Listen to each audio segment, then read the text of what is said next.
Aleluia.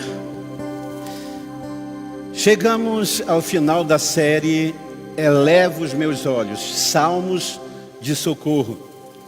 E eu aproveito, encerrando essa série com o Salmo 23, que é uma paixão ao longo da minha vida. E eu quero sugerir para você uma leitura muito interessante. Philip Keller, um pastor de ovelhas que ousou fazer uma exposição bíblica do Salmo de número 23. O título do livro é Nada Me Faltará. E eu consegui resgatar esse livro pedindo pela internet uma leitura de há muito tempo atrás, época do meu seminário. Mas eu era tão apaixonado por esse livro, e se aproximando do encerramento da série Eleva os Meus Olhos, eu solicitei e recebi. E ele é uma relíquia, porque ele já vem inclusive assinado. Então é uma preciosidade. Se você puder, você pode através da internet solicitar. Nada Me Faltará. É o Salmo 23 à luz das experiências de um pastor de ovelha, que é Philip Keller. Vamos à palavra. Salmos de número 23. O Senhor é o meu pastor, de nada terei necessidade. Em verdes pastagens me faz repousar e me conduz às águas tranquilas. Restaura-me o fôlego, guia-me nas veredas da justiça por amor do seu nome. Mesmo quando eu andar por um vale de trevas e morte, não temerei perigo algum, pois tu estás comigo, a tua vara e o teu cajado me protegem. Preparas um banquete para mim, à vista dos meus inimigos. Tu me honras, ungindo a minha cabeça com óleo e fazendo transbordar o meu cálice. Sei que a bondade e a fidelidade do Senhor me acompanharão todos os dias da minha vida, e voltarei à casa do Senhor enquanto eu viver. Quem lê o Salmo 23 tem a ideia, ele é tão romântico, ele é um salmo tão impactante nas nossas emoções, que você imagina que Davi está escrevendo este salmo enquanto olha as suas ovelhinhas no rebanho do seu pai no campo. Talvez você imagine que Davi escreveu esse salmo enquanto estava tocando a harpa junto aos ribeiros de água. Talvez você imagine que Davi estava no melhor momento da sua vida, então ele resolve tocar a sua harpa. Não, não, não. Davi escreve o Salmo 23 num oásis de noite, cercado pelo exército de um rei inimigo. Davi escreve o Salmo 23 no escuro, junto ao ribeiro, numa fogueirinha, enquanto ele espera o socorro de Deus, mediante um exército que cercou a ele e os seus homens num oásis. E o que isso quer nos ensinar? Escute, a nossa confiança, as nossas convicções se acentuam nos momentos de perigo e de morte. É nesse momento que aquilo que cremos se torna mais real do que nunca.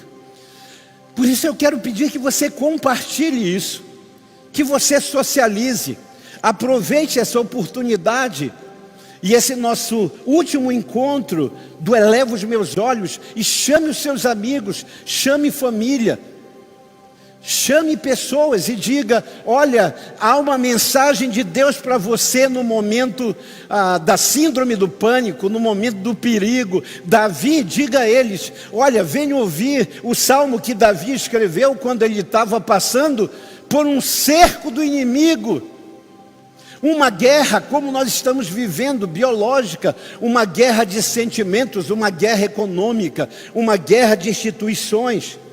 É nesse contexto que Davi lembra, ele escreve e lê para si mesmo o que aprendeu desde a sua meninice lá nos campos a respeito de Deus. Davi foi pastor de ovelhas, as ovelhas poucas e mirradas do seu pai. Pai de Davi era um homem pobre, e ele cuidava de poucas ovelhas para a manutenção, para o básico. Escute, Davi cuidava das poucas ovelhas para o sustento básico da sua casa. E agora, ele está dizendo que as ovelhas dependem dele, Davi, no meio do perigo. Ele sabe o que está escrevendo e o que está cantando. Porque Davi lutou com o leão, lutou com o urso, por causa de uma ovelha. Ele diz: eu tirei a minha ovelha do meio dos dentes do leão. E eu lembro de uma frase, enquanto cantava, o nosso saudoso irmão, cantor Lázaro, dizia que quando ele estava perdido e pensava em tirar a sua vida, a coisa que ele mais lembrava era das palavras do seu pastor. E ele disse algo que eu guardei no meu coração: tudo o que uma ovelha que está nos dentes do lobo, sendo estraçalhada, mais precisa é de um pastor forte e firme, que lute e que exponha a sua vida por causa da sua ovelha. Nesse livro, Nada Me Faltará, Philip Keller é um pastor de ovelhas na Austrália. E ele explica um pouco sobre a similaridade do sistema nervoso central do homem para com a ovelha. E ele ressalta duas coisas que parecem muito conosco. Uma, ovelhas com medo perdem o apetite. É bem verdade que algumas têm a síndrome de comer exasperadamente. Mas a maioria das pessoas, quando passam por aflição, angústia, elas perdem o apetite. Outra similaridade que ele se depara é com o fato de que as ovelhas, quando passam por um susto, as pernas não conseguem mover do lugar. E eu quero contar uma história que ilustra isso. Eu estava começando um trabalho evangelístico num cinema na cidade de Araruama, no litoral do Rio de Janeiro. E eu comecei a cuidar de pessoas. A gente abria o cinema e começava. Era um tecladista, não é? Era um músico como o Alê, um músico como o Bob, era um músico como o Ney. Era eu e um músico. E eles tocavam e cantavam e eu pregava. E o cinema começou a encher. Chegou ali um rapaz que disse assim: pastor, eu fiz a denúncia de pessoas do meu trabalho, da minha corporação, que estavam agindo de forma desonesta. E eu fui considerado pelos meus amigos um X9 e eu estou ameaçado de morte. E ele disse: eu gostaria que o senhor orasse pelo meu pai. O meu pai bebe muito, ele tem os seus nervos à flor da pele, ele não tem domínio próprio, o meu pai está andando armado, preocupado em me proteger. Bela noite de domingo, 7 da noite, nosso culto era de 6 às 7, e as pessoas que se convertiam eu encaminhava para as igrejas próximas. Desde aquele tempo, nossa visão sempre foi de reino. Não existem várias igrejas na cidade, só existe uma igreja em vários endereços. Jesus não tem várias noivas, ele não é prostituto. Jesus só tem uma noiva, uma única noiva na cidade. E eu estou saindo da porta do cinema, os irmãos indo às igrejas que eu encaminhava, quando um homem disse: o senhor é o pastor da igreja? Eu falei: sim, eu pastoreio essa comunidade no cinema que está nascendo. Hoje é a comunidade evangélica de Araruama, Seara, que com certeza alguns deles estão conosco nessa live. E ele disse assim: o senhor pode me dar uma carona? E eu lembro que eu tinha um carro que era tão ruim que eu nem lembro o nome. E era uma van, daqueles carros longos, e eu dei uma carona a ele. Eu lembro como se fosse hoje, porque quem passou pelo que eu passei, certamente não esquece nunca. Eu abri o carro, eram apenas 2 portas, puxei a minha cadeira e ele sentou atrás. Quando chegamos perto de uma ponte onde ele pediu para descer, eu jamais imaginei que ia passar por aquilo que eu passei. Ele disse: o senhor é amigo do meu filho? Eu disse: sou. E ele olhou sério e a sua fisionomia transmutou-se. E ele disse: o senhor é pastor do meu filho? É amigo ou é um desses que está procurando por ele? E nisso ele mete a mão embaixo da roupa, puxa uma arma e põe no meu peito. E eu olhei, era um 38, e ele diz: se o senhor é amigo, o senhor vive. Mas se o senhor é um dos que está procurando para tirar a vida do meu filho, o senhor morre aqui agora. Dentro do carro, 2 pessoas começaram a tremer. E queridos, é Davi no oásis, cercado pelos inimigos. Eu não sei de onde surgiu aquela voz e aquela força. E eu lembro que eu levantei a cabeça, estufei o peito e disse: eu sou amigo do seu filho, eu sou pastor do seu filho, eu cuido do seu filho, e em nome de Jesus, guarde essa arma. Aquele homem caiu o semblante e ele colocou a arma no coldre, virou as costas e saiu. Quando eu entrei, os 2 olharam para mim, os 2 obreiros, o que dirigia e o que ia atrás. E eles devem ter orado e dito: nosso pastor é corajoso. Quando eu fechei a porta, as minhas pernas, os joelhos tremiam, que batiam um no outro. O meu queixo e os dentes tremiam, e eu não conseguia dizer nada, palavra nenhuma. Eu estava petrificado de medo. Eu estava apavorado. Eu não conseguia falar e sair do lugar. Eu era a ovelha que Davi diz, cujo sistema nervoso central se abala e não consegue sair do lugar. Philip Keller conta que certo dia ele recebeu uma amiga para conhecer o seu rebanho, a sua fazenda. E quando ela abre a porta do seu carro bonito, era uma pessoa de um grande poder aquisitivo naquele país, desce um pincher. Sabe o pincher? Aquele cachorrinho possesso. Aquele pincher pula, e quando ele pula e começa a reganhar os dentes e a latir, o rebanho do Philip espalha-se pelo campo. E mesmo depois que a amiga vai embora, ele passa um bom tempo levantando a ovelha. As pernas tremem, ela cai, ele levanta, está na hora de comer, de pastar, mas elas não conseguem. Elas estão aterrorizadas. Davi diz: eu sou uma ovelha, eu estou com medo. O exército do rei inimigo me cerca. Eu e meus valentes no oásis. Mas o Senhor é o meu pastor.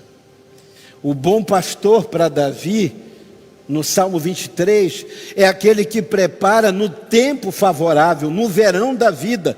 Porque o Salmo 23 é a trajetória do pastor com o seu rebanho, saindo no verão, onde os pastos são verdes, até conseguir agasalhá-los com mantimento, calor e lugar seguro no inverno. Davi está falando da sua trajetória de vida. O Salmo 23 é o caminho de uma ovelha, olhando para o seu pastor. E ele sabe que o bom pastor prepara no tempo favorável, no verão, o rebanho para aquilo que vai enfrentar na jornada, no tempo da adversidade, nos tempos invernais, nos tempos difíceis.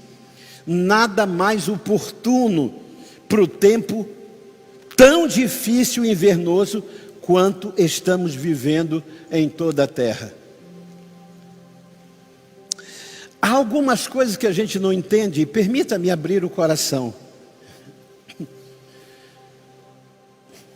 Eu acredito no que o Salmo 139 diz. Os meus dias, Davi escreve, o Senhor escreveu todos no seu livro, quando nem ainda existiam. Nós temos um tempo. E aqui eu quero partilhar algo muito íntimo que eu partilhei ao redor de uma mesa com a minha família e sem o meu pai.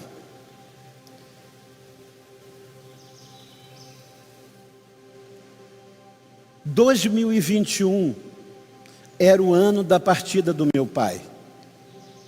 Eu creio isso. Esse era o ano do final da história, do último capítulo.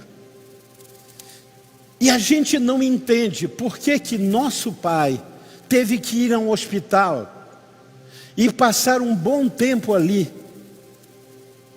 Na verdade, Deus estava nos preparando como bom pastor, refrigerando nossa alma, nos apacentando, juntou-nos todos. Os enfermos todos ficaram na mesma casa. Os que não estavam juntos intercedendo. E quando eu perguntei para Deus, poxa, assim de repente, eu fiquei imaginando 2021, último dia do meu pai. Você já imaginou o impacto de você dormir ao lado de um pai e acordar ao lado de um cadáver? Você já imaginou o impacto para uma esposa de quase 50 anos de casamento acordar do lado de alguém inerte? É avassalador. Mortes súbitas são avassaladoras. E eu cheguei à conclusão de que Deus tinha 2021, o último capítulo dos dias que Ele escreveu para o nosso pai. O bom pastor é cuidadoso. Permitiu filhos verem, se despedirem, orarem. E preparou, no tempo favorável, Ele nos preparou para o inverno que chegaria sobre nós. Esse é o nosso pastor. Davi diz em primeiro lugar, o Senhor é o meu pastor. Ele não diz o pastor é meu pastor. Ele diz o Senhor. Aquele que tem as chaves da morte, do inferno, aqueles que têm vida e morte na sua mão, aquele que rege o universo, aquele que as leis do universo obedecem, aquele que põe limite das águas. Quando eu passo na frente de Macapá, é o texto que mais me vem à mente, quando Deus diz a Jó, no meio da sua tribulação, Jó, eu sou o seu Redentor, eu vivo, eu sou o Senhor. Jó, onde é que você estava quando eu disse para as águas do Amazonas irem até enchente, pararem e vazarem depois? Onde você estava? Quando eu coloquei dia e noite, luz e trevas, quando eu estabeleci o firmamento, onde você estava, Jó? Davi diz, esse é o meu pastor. Imagine, qualquer criança gostaria de ser pastoreada pelo Homem de Ferro. Qualquer criança e adolescente gostaria de ser pastoreada pelo Thor, pelo Superman. Qualquer criança gostaria de ter um pastor que solta teias de aranha e carrega ela de um lado do perigo para o lugar seguro. Mas Davi diz, o que eu tenho é superior a eles. O que eu tenho tem a mente que criou na mente de homens e escritores e idealizadores eles. O Senhor é o meu pastor. O Senhor, aquele que tem o absoluto controle de tudo nas suas mãos. Ele é o nosso pastor. A segunda coisa que ele diz é, de nada necessito. Eu não tenho falta de nada. E aqui, me permita, Davi vai fazer a diferença, gente, entre o que é necessidade e o que é desejo. Esse salmo vai falar de necessidades básicas. Quais são? Pasto e água. Pasto e água apontam para quê?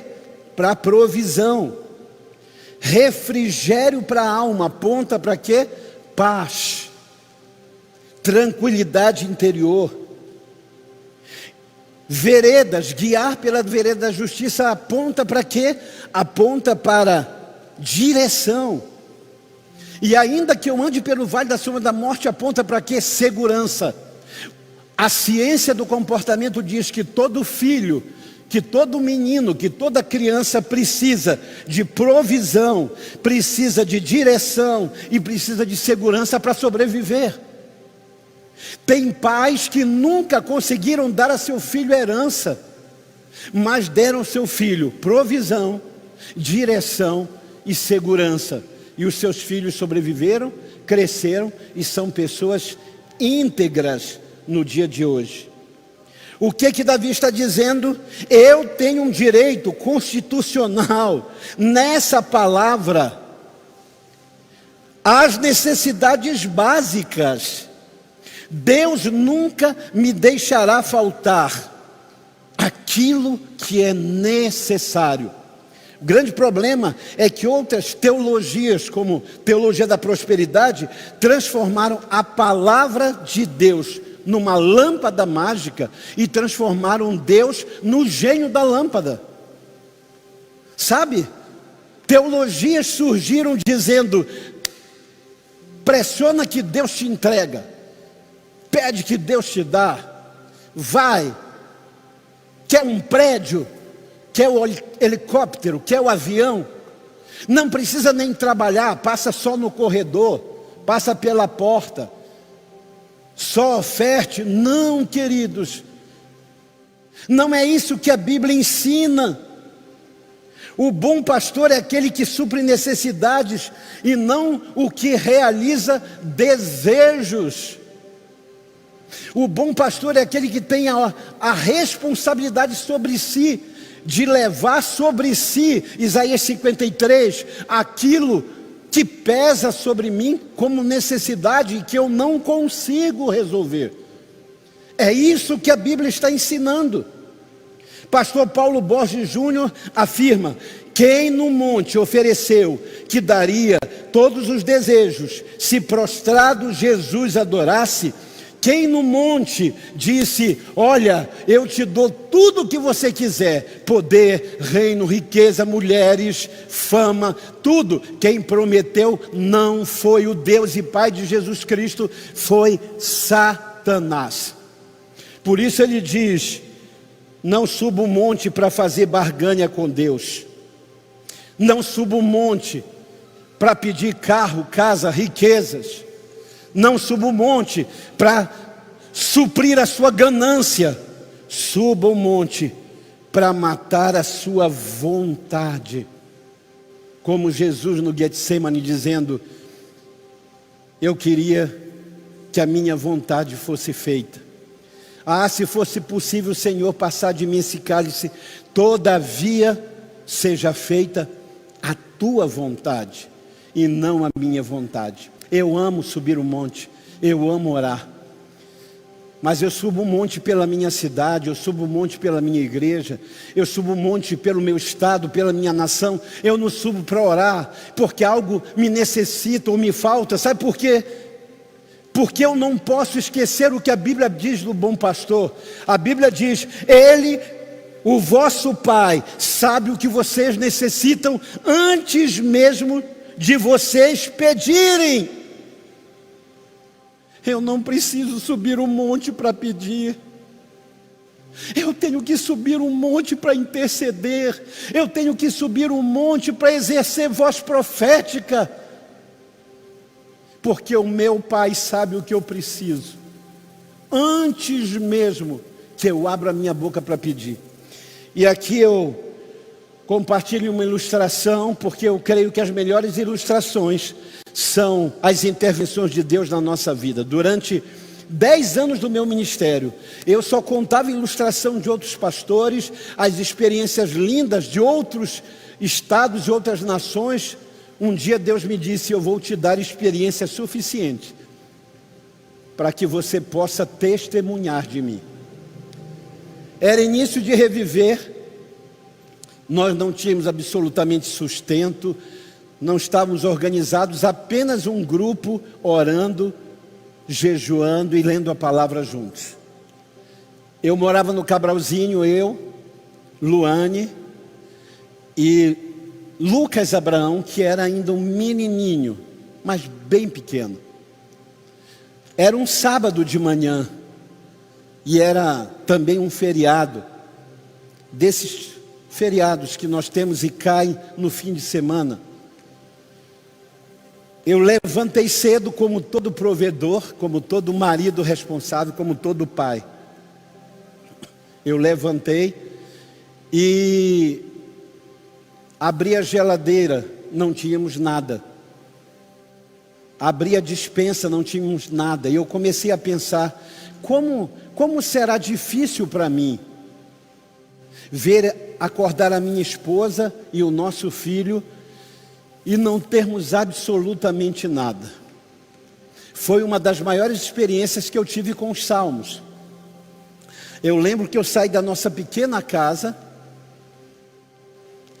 fui para a esquina da nossa casa, da nossa alameda ali no Cabralzinho, olhei para o alto e comecei a recitar: elevo os meus olhos para o monte, de onde me virá o socorro? O meu socorro vem do Senhor que criou os céus e a terra. Não deixará vacilar o teu pé aquele que te guarda, porque aquele que te guarda não dorme, nem cochila. Eu comecei a pensar, meu Deus, sabe o que a palavra está me dizendo aqui? Enquanto eu dormi com toda a minha preocupação, Deus continuou trabalhando. E eu na esquina de casa, sábado, 7 da manhã, escutem esse milagre. Quem é da minha geração sabe que pais não visitavam os filhos. Se a gente quisesse a bênção, nós tínhamos que ir na casa do nosso pai. Sempre foi assim durante toda a minha vida. E quando a gente demorava, a gente era cobrado. Durante toda a minha vida, depois de casado, pai de filhos, eu entrava e dizia: bênção, pai. Sempre foi assim. Naquela manhã eu estava na esquina de casa, 7 da manhã de um sábado. Uma geração que os pais não visitam os filhos. Guarde bem esse detalhe. E eu vejo do fim da rua se aproximando um carro. E eu estou na esquina dizendo: elevo os meus olhos para os montes, de onde me virá o socorro? Senhor, é cedo. Quando minha esposa e meu filho acordarem, o que eu vou dizer? Sabe, meus filhos, todos os meus filhos têm crescido vendo milagres. Para eles, milagres. Várias vezes, meus filhos correram dizendo: pai, ora para essa chuva passar. Pai, nós precisamos ir. Pai, várias vezes. Eles viram milagres e coisas sobrenaturais. Eles viram na nossa porta Deus trazer mantimento. Eles viram durante toda a pandemia, esse ano que passou, as pessoas trazendo coisas, deixando e dizendo: trouxemos mantimento, trouxemos ajuda. Deus colocou um dia, um casal ligou e disse: todos os meses nós pedimos a Deus para colocar em nosso coração, quando recebemos, quando somos abençoados pelo nosso empreendimento, Deus colocar no nosso coração alguém. E era o momento mais difícil de toda a pandemia, tudo fechado. E essa pessoa disse à minha esposa: dá o número da conta, porque Deus colocou no meu coração suprir vocês. Irmãos, e não foi um suprimento qualquer, foi o supermercado de um mês inteiro, foi o valor de um senhor supermercado. Volte lá, esquina do Cabralzinho, eu olhando para o céu, recitando o Salmo 121. O carro vem aproximando e parecia a cor de um Santana que o meu pai tinha. E ele vem se aproximando, aproximando. Quando para do meu lado, aquele vidro baixa Meu pai. Gente, 7 da manhã, sábado, o meu pai. Nem que chovesse canivete. Isso era impossível. Meu pai baixou o vidro e disse: oi filho, está ocupado? Eu falei: não. Ele: entra aqui, vamos comigo na Casa das Carnes. Era o supermercado bem perto da nossa casa, um baita supermercado. Eu entrei no carro sem entender, não tinha caído a ficha ainda. Eu ainda estava digerindo o conflito de gerações, que pais não vão à casa dos filhos, são os filhos que vão à casa dos pais. Chegou lá, ele disse: pega o carrinho. E eu peguei o carrinho, e o meu pai sempre foi exagerado. Minha família é testemunha, sempre foi exagerado nas coisas que comprava. E ele começou a colocar, e eu empurrando o carrinho, ele olhou e disse: cadê o seu carrinho? Eu disse: hã? Ele falou: cadê o teu? Pega um para você. E aí caiu a ficha.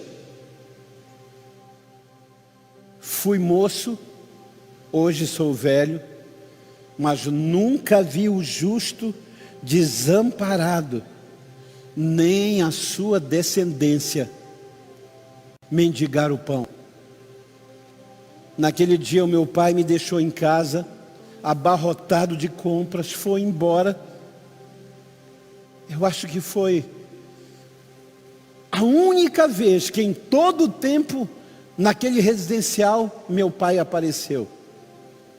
Na verdade, eu lembro do meu pai 2 vezes na minha casa. Quando Luane e o pequeno Lucas levantaram, eu era o homem mais realizado. Eu era o provedor mais heróico. Havia tudo do bom e do melhor na geladeira, a despensa abarrotada. Davi diz que o bom pastor é aquele que responde às necessidades. Desejos são muito relativos. Meu filho Abraão Yohai às vezes me pergunta: pai, qual é o seu sonho de consumo num carro? Eu digo: um bom carro, como o nosso. Talvez o nosso, que já está velhinho, novo. Ele diz: mas o senhor não sonha? Tem cada carro, pai. Brasileiro é apaixonado por carro. Olha, tem a Lamborghini, tem o Porsche, tem esse, tem aquele. E filhos apaixonados por carro mostram os carros. E eu olho e digo: eu não preciso disso. O que eu necessito é o meu, um bom carro, que faz tudo o que os outros fazem. A minha autoestima está em quem eu sou e não em o que eu tenho. Entenda isso. O bom pastor me faz sentir amado e especial. Ele olha para mim, ele me observa. Isso que ele vai continuar dizendo: eu não tenho necessidade de que as pessoas me vejam descendo de uma Ferrari para dizer: uau, esse cara é especial. Davi vai dizer: você tem direito às necessidades, você tem direito à provisão, você tem direito à pacificação do seu interior, você tem direito. Deus te leva para junto das águas tranquilas e te faz descansar. Ele é o pastor que te dá direção. Ore e busque direção. Eu não conheço uma pessoa que ore antes de tomar decisão, que dê com os burros na água. A maioria dos nossos problemas, a psicologia diz que 95% dos nossos problemas são ocasionados pelas nossas escolhas malfadadas. Apenas 5% dos nossos problemas são intempéries, são circunstâncias adversas. 95% dos nossos problemas é falta de buscar a direção. Ele diz: você pode contar com segurança. Versículo 4: ainda que eu ande pelo vale da sombra e da morte. Davi sabe que na jornada de uma ovelha, o ideal é andar por lugares altos. Quando você anda por lugares altos, você tem uma visão muito clara ao redor. Mas Davi sabe que nem sempre dá para andar por montanhas. Nem sempre a gente está na parte de cima da roda gigante. Não é verdade, gente? Nós temos aqui poucas pessoas, a nossa equipe técnica. Mas eles sabem disso. Nem sempre dá para andar pelos lugares altos. A gente nem sempre está bem. A gente nem sempre está no topo. Davi sabe que às vezes precisa passar pelo vale. Agora escute, deixa eu tentar representar para você o que é um vale. Cadeia de montanha, e eu passando no meio de noite, no escuro ou na madrugada. Agora, os meus inimigos me observam mais do que eu posso observá-los, não é verdade? Agora, os meus inimigos têm melhor visibilidade de mim. Por isso que ele diz: ainda que eu, a tua ovelha, tenha que passar pelo vale da sombra e da morte. E Davi vai dizer no Salmo de número 3: ó, como crescem os meus inimigos, ó, como se multiplicam os que me espreitam e tramam contra mim. Davi é a ovelhinha que vai passando, os olhares dos lobos, não é? Dos predadores, olhando para Davi. Davi diz no Salmo de número 3, como cresce. Quando a gente está no vale, se multiplicam os inimigos que nos observam, se multiplicam os que nos espreitam, e eles se sentem seguros para tramar contra nós. Agora deixa eu dizer para você um segredo. A Bíblia diz que os inimigos de Israel se juntavam e conspiravam. E quando eles atacavam de surpresa, Israel estava pronto. Houve ocasião em que 4 reinos se preparavam e Israel chegou primeiro. E aí o rei reuniu a cúpula e disse: tem um traidor entre nós. Alguém conta os nossos planos.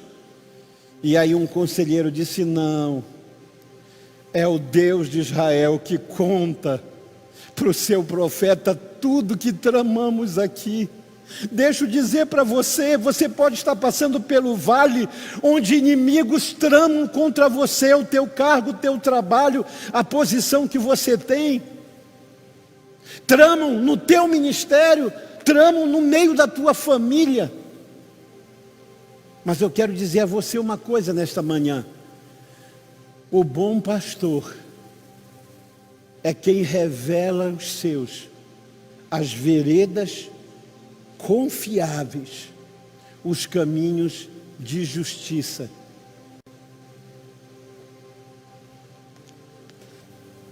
Ele diz que ainda que eu ande pelo vale da sombra da morte, eu não temerei mal algum, porque tu estás comigo, e nas tuas mãos, pastor amado, Senhor que é pastor que é o Senhor, estão 2 armas, de um lado vara e de outro cajado. E aí eu fui estudar sobre vara e cajado. A vara é para correção. Por isso a Bíblia diz no livro de Provérbios: corrija o teu filho com vara. Mas a vara é curta. Guarde bem isso nessa manhã. Por que a vara é curta? Porque exortação e correção na Bíblia não é expor o defeito de ninguém. Exortar e corrigir na Bíblia é trazer para perto. Em Lucas capítulo 15, quando o Senhor fala da ovelha que se perdeu, diz que Ele coloca ela onde? Debaixo dos pés Debaixo da sua mão, não. Ele traz a ovelha sobre os seus ombros. Corrigir na Bíblia, exortar, é trazer para perto, é trazer para o ombro, é falar baixo. Nunca em meus erros o Espírito Santo gritou comigo. O Espírito Santo sempre falou comigo com mansidão. O pastor tem a vara que é curta, entenderam? Amém? Por quê? Porque ninguém corrige a distância, ninguém grita: Alexandre, por que você fez isso? Nildo, Ney. Correção não é para expor feridas. Correção é uma vara curta que você traz para perto quem precisa ser corrigido. A vara é curta para correção, mas o cajado é longo. E com o cajado, o pastor fazia duas coisas. A ponta do cajado era para buscar a ovelha longe e trazê-la de perto do abismo para perto do pastor. Mas era longa para manter longe os predadores, os inimigos. Todo pastor, e aqui eu oro para que eu e todos os pastores de Reviver vivam isso. Vara é curta, é disciplina e correção perto do ombro, do coração, é em amor. Cajado é para afugentar, é para manter longe os inimigos do rebanho. Davi diz: tua vara e o teu cajado me consolam. Agostinho disse: tua vara, teu cajado me consolam. Tua disciplina como uma vara para o rebanho e como cajado para me trazer para perto e fazer crescer. Não me entristecem, antes me confortam, porque eu sei que tu lembras de mim. Sabe?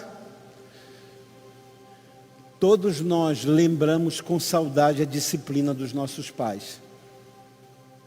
Sabe o que a gente hoje senta ao redor da mesa e começa a lembrar as palavras do pai, a repreensão do pai.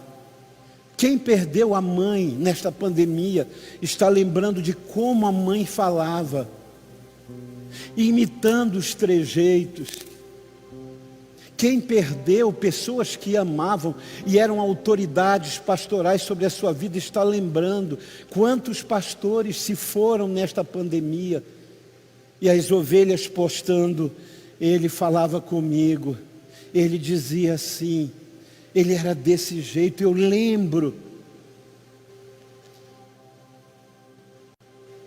Davi diz: preparas uma mesa perante mim, na presença dos que me afrontam.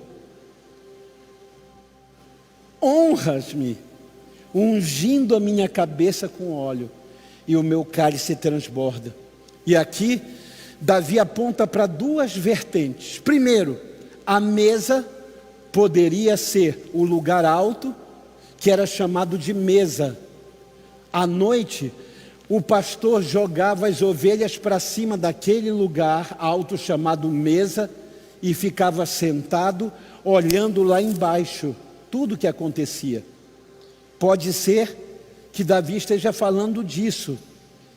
Eu sou uma ovelha que o Senhor coloca no lugar de alto refúgio. O Salmo 91 diz isso: ele me invocará e eu lhe responderei. Colocá-lo-ei num lugar alto, porque reconheceu o meu nome. Davi diz: preparas uma mesa, e de lá de cima eu vejo os coiotes, os lobos, os predadores, e o pastor velando por mim. Mas Davi também pode estar falando sobre a lembrança que ele tinha da mesa. Escute, Davi era o 8º filho de Jessé, um pastor de ovelhinhas. Alguns teólogos dizem, não é comprovado, que Davi provavelmente poderia ser um filho bastardo. Havia a possibilidade na lei de que, quando um filho bastardo nascesse e fosse homem, era criado como servo na casa do pai. É possível, é uma conjectura. Na verdade, alguma coisa havia, porque Davi era preterido. Eram 7 preferidos e Davi preterido. Davi era sempre esquecido. Davi não comia à mesa com seus irmãos. Davi não comia uma comida que era prazerosa, pães e queijos. A única vez que Davi é chamado perto da mesa, ele vê pão e queijo, ele pensa: oba, hoje o meu pequeno Davi, o meu caçula, eu não posso ligar para uma padaria, para o delivery. Ele diz: pai, pão de queijo. Acho que é problema de todo Davi esse negócio com queijo. Davi olhou pão e queijo e disse: meu Deus, meus irmãos estão na guerra, meu pai finalmente olhou para mim, me chamou lá do pasto. E não é para levar o lixo na porta, é para comer. Jessé olha para Davi e diz: pegue esses pães e queijos e leve para os seus irmãos. Jessé nem diz: filho, quer um? Ele diz: pegue e leve para os seus irmãos.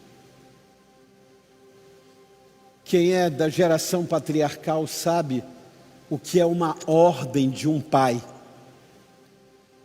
A Bíblia diz que Davi embrulha ali a marmitinha de pães e queijos e ele faz um percurso até o campo de batalha.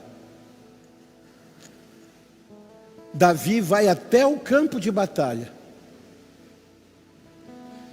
cheirando pão e queijo. Mas Davi não era preferido. Aquele Davi era o preterido. Quando Samuel vai à casa de Jessé, Deus diz: vai à casa de Jessé, eu já reprovei a Saul, já virei as costas para Saul, e eu já achei um rei segundo o meu coração.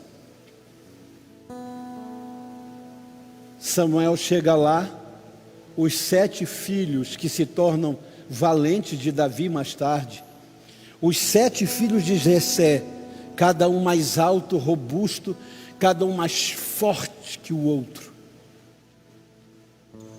E aí ele diz: vou já pegar o chifre e vou derramar sobre esse. Não, mas Deus dá uma olhada direito. Olha esse guerreiro. Deus diz: Samuel, o homem vê a aparência, Deus vê o coração. Segundo filho, terceiro filho, quarto filho, quinto, sexto, sétimo, Samuel diz: Deus, o Senhor não se engana, cadê o rei? E aí Deus, que se lembra dos esquecidos, escute, Davi está dizendo: esse pastor se lembra de quem todos esqueceram. Por isso Jesus vai contar nos evangelhos que ele é o pastor que deixa 99 que estão no aprisco, ele deixa 99 dentro do templo, ele deixa 99 dentro do curralzinho, e ele vai atrás de você que talvez se sinta a ovelha perdida nesta manhã de domingo. A Bíblia diz que o Senhor fala a Samuel: pergunte a Jessé se não tem mais ninguém. Samuel, assustado, diz: Jessé, Deus me manda perguntar, tem mais alguém? Pode uma mãe esquecer-se do filho que amamenta.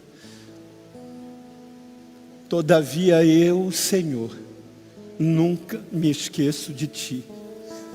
Deus está falando para pessoas que estão num apartamento, num quarto, numa enfermaria. Deus está falando para pessoas que não tem mais ninguém, nenhum rosto conhecido.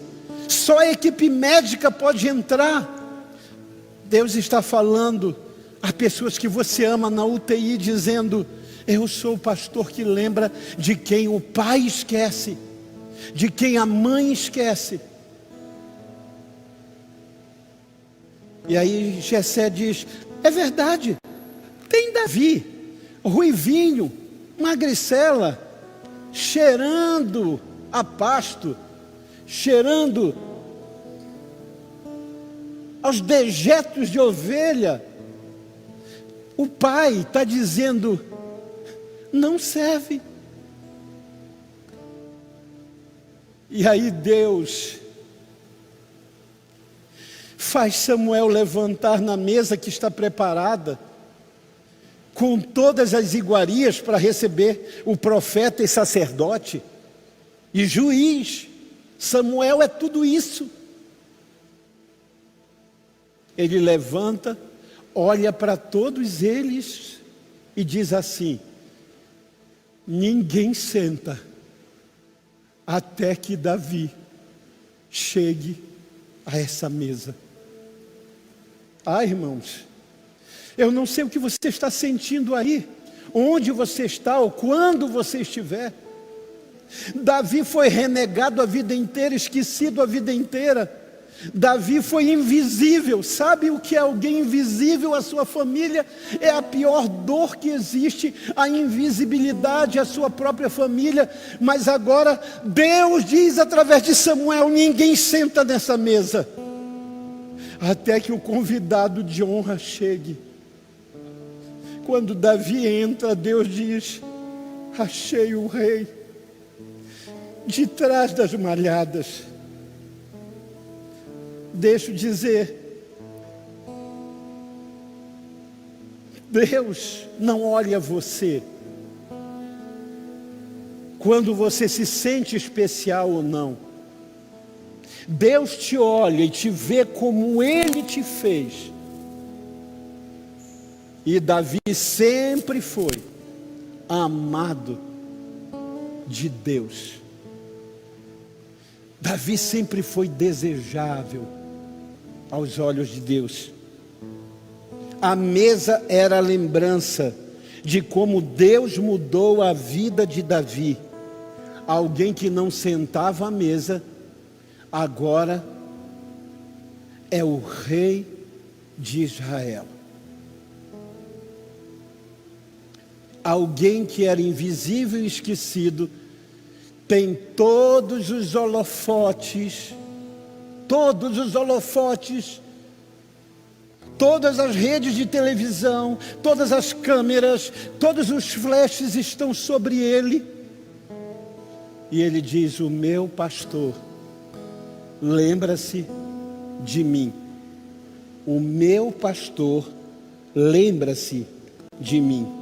Como eu concluo o Salmo 23, versículo 6, ele diz: sei que a bondade e a fidelidade do Senhor me acompanharão todos os dias da minha vida, e voltarei à casa do Senhor enquanto viver.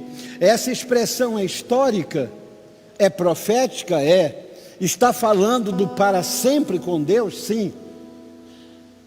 Mas Davi está dizendo que a casa do Senhor era para o seu povo a presença imanente do Deus transcendente. O que isso quer dizer, pastor? Era o lugar palpável do Deus invisível. O templo, a casa do Senhor, o tabernáculo, a tenda do encontro, todos os lugares, hoje o muro de Jerusalém, era a presença imanente do Deus transcendente. Era a presença de Deus naquele lugar. enquanto Davi não podia ver o Deus que está acima de tudo e de todos. O Salmo 27 diz: uma coisa pedi ao Senhor e a buscarei.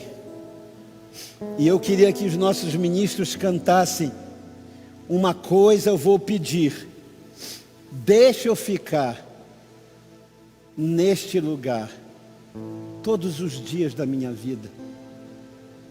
Salmo 27, Davi diz isso: uma coisa pedi ao Senhor e a buscarei todos os dias da minha vida, que eu possa estar na casa do Senhor por todos os dias. Davi era ocupado, era rei.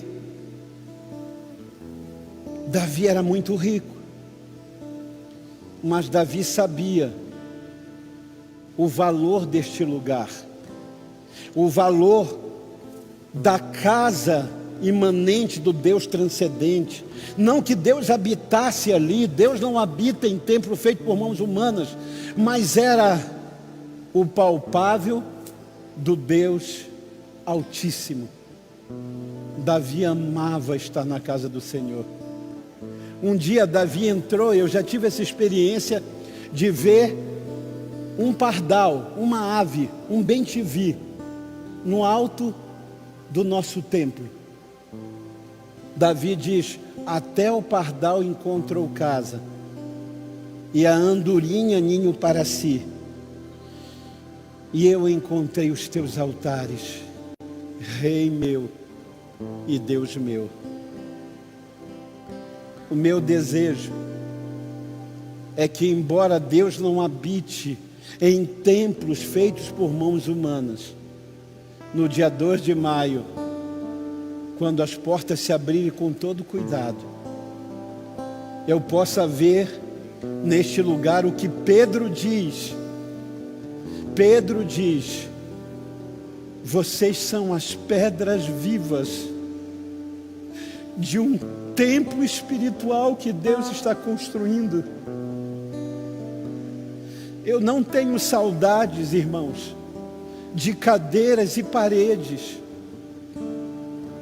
Eu tenho saudade das pedras vivas que constroem em Macapá, nesta rua, um templo vivo, um templo espiritual.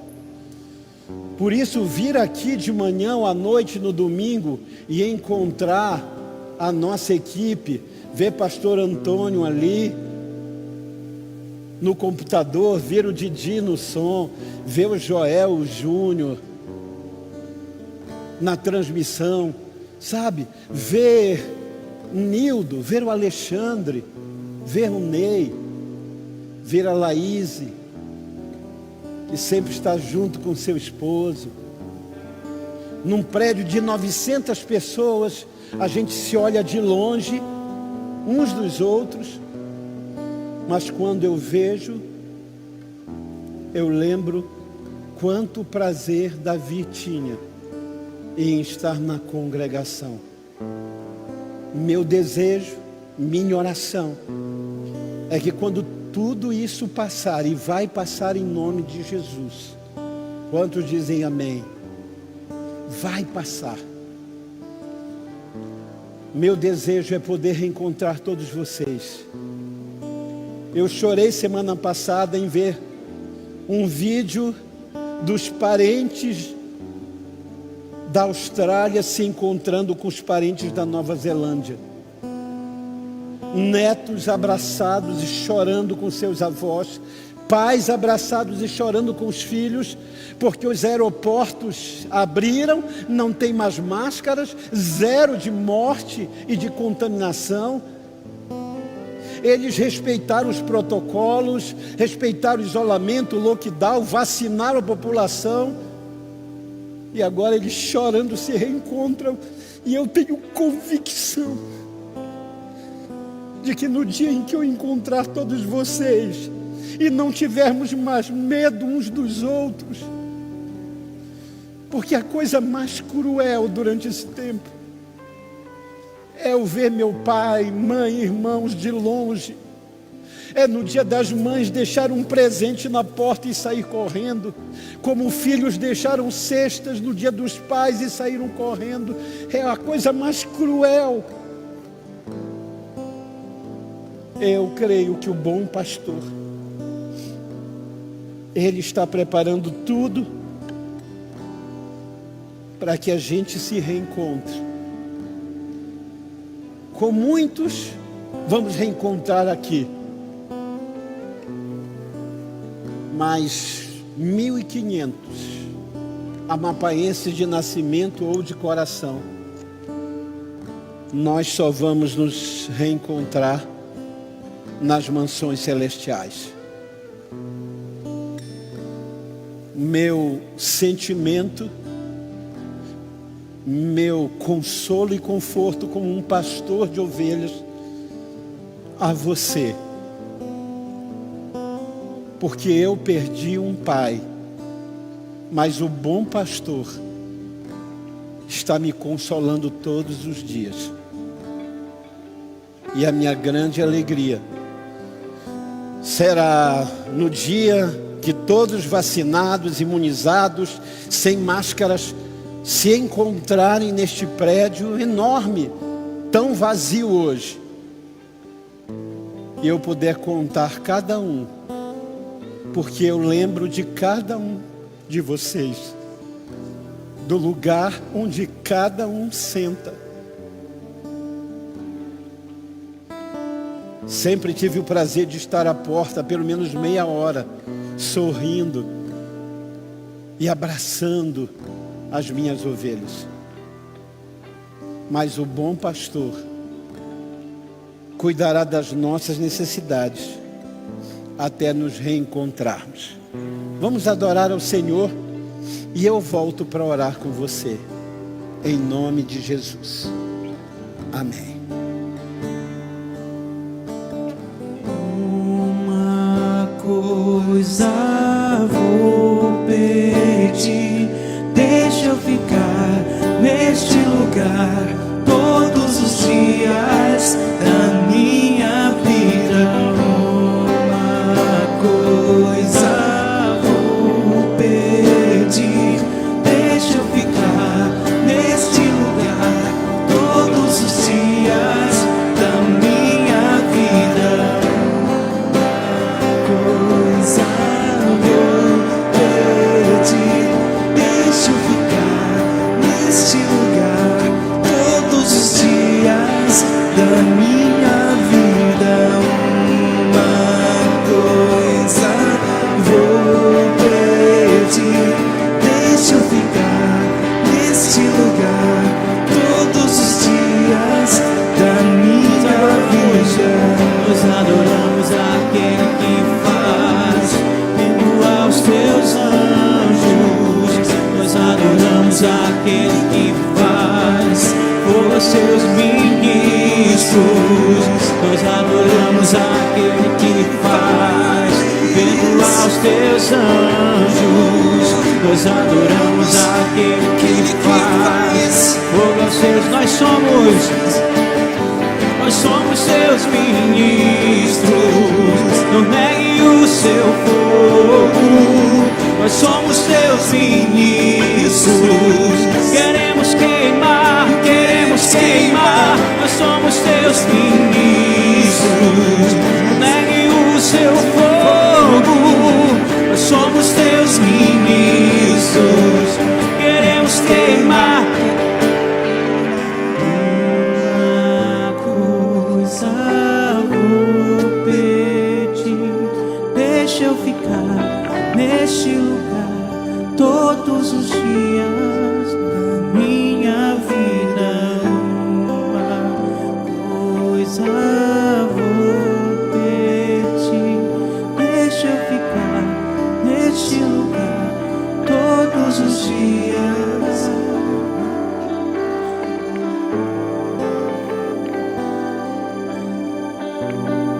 Aleluia. Seja essa a nossa oração. Certamente que a bondade e a misericórdia do Senhor guardarão você a Macapá, guardarão você reviver todos os dias da sua vida, e que eu retorne à casa do Senhor, e que eu retorne a este lugar em que a congregação o adora, e no tempo do Senhor,